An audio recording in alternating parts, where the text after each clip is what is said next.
అందరికీ నమస్కారం అండి. మీరు చూస్తున్నారు అగోచర ఆస్ట్రో నాలెడ్జ్ యూట్యూబ్ ఛానల్. నేను మీ అగోచర.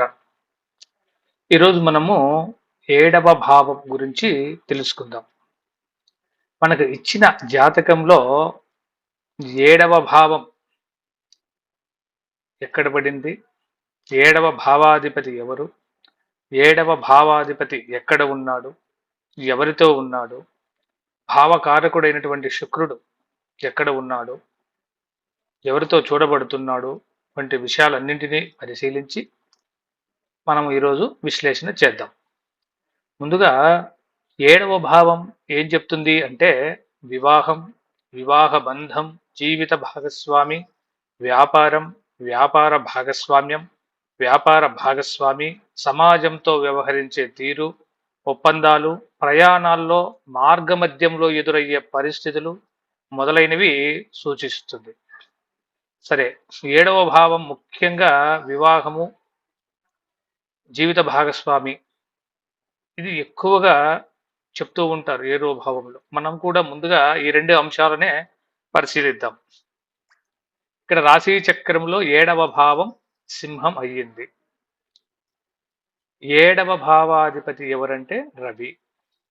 ఎక్కడున్నాడు? వృశ్చిక రాశిలో ఉన్నాడు.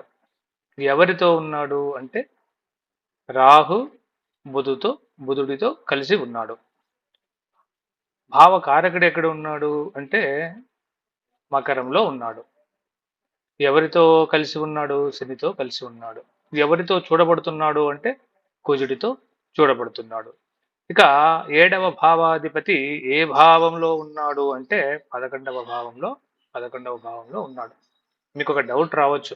రాశి చక్రంలో 10వ భావంలో ఉన్నాడే, పదవ పదవ రాశిలో ఉన్నాడే, కానీ భావానికి వచ్చేటప్పటికి 11వ భావంలోకి ఎలా వచ్చాడు అనే సందేహం మీకు కలగవచ్చు.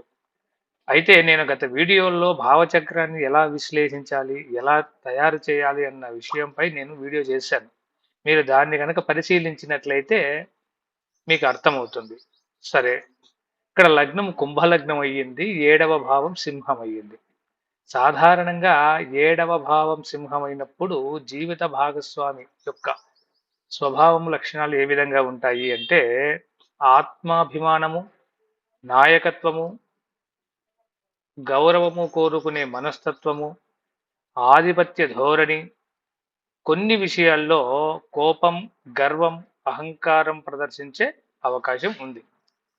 అయితే ఈ ఏడవ భావాధిపతి అయినటువంటి రవి ఎక్కడ ఉన్నాడు అంటే వృశ్చికంలో ఉన్నాడు. ఈ వృశ్చిక ప్రభావం వలన జీవిత భాగస్వామి తీవ్రమైనటువంటి భావోద్వేగాలు కలిగి ఉంటారు.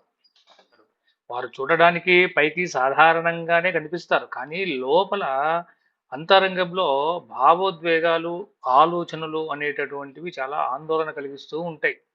ఈ వృశ్చిక ప్రభావం వలన వారు ఏదైనా ఒక విషయంపై అంత తొందరగా బయటపడరు. వారు ప్రేమించినా, ద్వేషించినా తీవ్రంగానే ఉంటుంది. ఒక్కోసారి వృశ్చిక రాశిలో ఏడవ భావాధిపతి ఉండడం వలన ఒక్కోసారి అసూయపడుతూ ఉంటారు. ఎక్కువగా ప్రేమించడం వలన కొన్ని సందర్భాలలో ఆ బంధం దూరం అవుతుందేమోనని భయపడుతూ భాగస్వామిని అనగా ఈ భాగస్వామి మన జాతకులను అనుమానించడానికి అవకాశం ఉంది. తొందరగా ఆలోచనలు మారుతూ ఉంటాయి. ఎందుకంటే ఈ ఆందోళన వలన ఒకసారి ఆలోచించినట్టు ఇంకోసారి ఆలోచించరు. ఆలోచనల్లో మార్పులు తరచూ సంభవిస్తూ ఉంటాయి. ఇక్కడ బుధుడు రాహువుతో కలిసి ఉండడం వలన ఇక్కడ మకర రాశిలో సూర్యుడు ఏడవ భావాధిపతి అయిన సూర్యుడు రాహువుతో మరియు బుధుడితో కలిసి ఉండడం వలన బుధుడి వలన తెలివితేటలు మరియు వాక్చాతుర్యము ఉంటుంది. అయితే ఇక్కడ రాహువు కూడా ఉండడం వలన రాహు ప్రభావం వలన భ్రమకు లోనవుతూ ఉంటారు. మాయలో పడుతూ ఉంటారు. అప్పుడప్పుడు చాలా కన్ఫ్యూజ్ అవుతూ ఉంటారు. నిర్ణయాలు తీసుకోవడంలో చాలా ఇబ్బందులు ఎదుర్కొంటూ ఉంటారు. బుధుడు బుధుడు ఐదవ పతిగా ఏడవ పతి అయిన రవితో కలిసి ఉండడం వలన బుధుడు ఇక్కడ 5వ భావానికి అధిపతి. సో 7వ భావాధిపతి అయిన రవితో ఇక్కడ కలిసి ఉండడం వలన ప్రేమలో పడే అవకాశం ఉంది. అయితే రాహువుతో కలిసి ఉండడం బుధుడికి 8వ ఆధిపత్యం కూడా రావటం వలన, దానికి తోడు 5లో కేతు ఉండటం వలన ప్రేమలో ఆటంకాలు ఎదురవ్వటం, ఒక్కోసారి విడిపోవడానికి కూడా అవకాశం ఉంది. ఇంకా ఈ విషయాన్ని బలపరిచే ఇంకో అంశం ఏంటంటే శుక్రుడు, అంటే భావకారకుడైనటువంటి శుక్రుడు ఎక్కడ ఉన్నాడు? 12లో ఉన్నాడు. దానితో పాటు ఈ 12లో ఉన్న శుక్రుడిని 6వ భావంలో ఉన్నటువంటి కుజుడు చూస్తున్నాడు. సో దీని వలన ఈ ఆటంకాల వలన వీరు ప్రేమలో ఆటంకాలు ఎదురై బ్రేకప్ జరగడానికి కూడా అవకాశం ఉంది. అయితే 7వ భావాధిపతి 11వ భావంలో ఉండడం, అవును చూడండి, భావచక్రం వచ్చేటప్పటికి 7వ భావాధిపతి ఎక్కడ ఉన్నాడు? 11వ భావంలో ఉన్నాడు.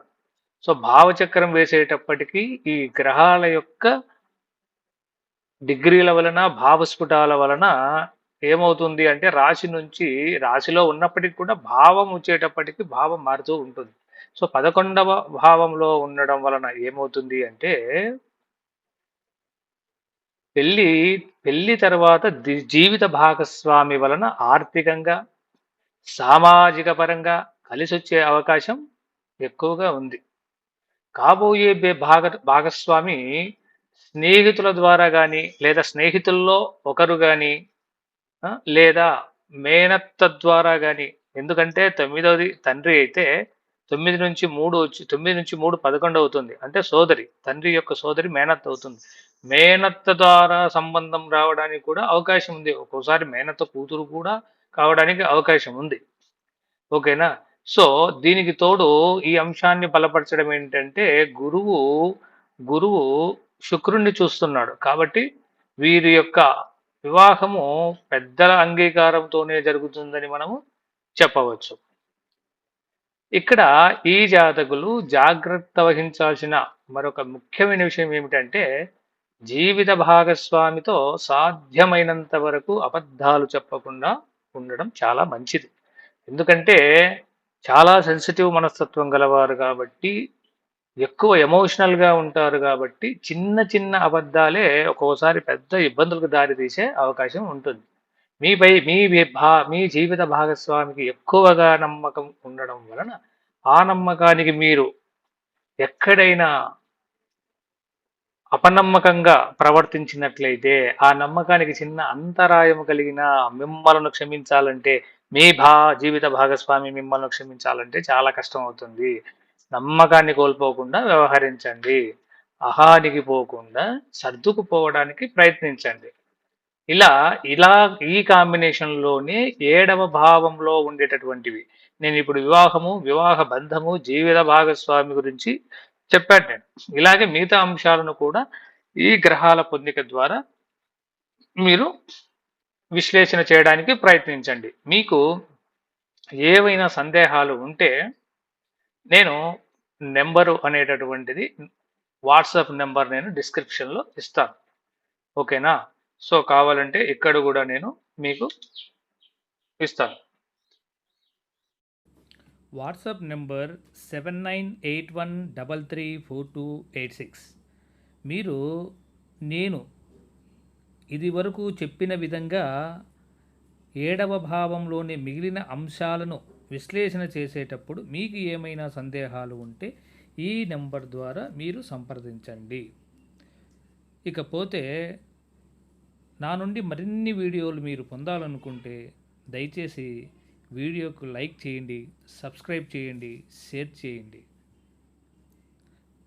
మీ ప్రోత్సాహం అనేటటువంటిది ఉంటే మరిన్ని వీడియోలు నేను చేస్తానని మీకు విన్నవించుకుంటున్నాను.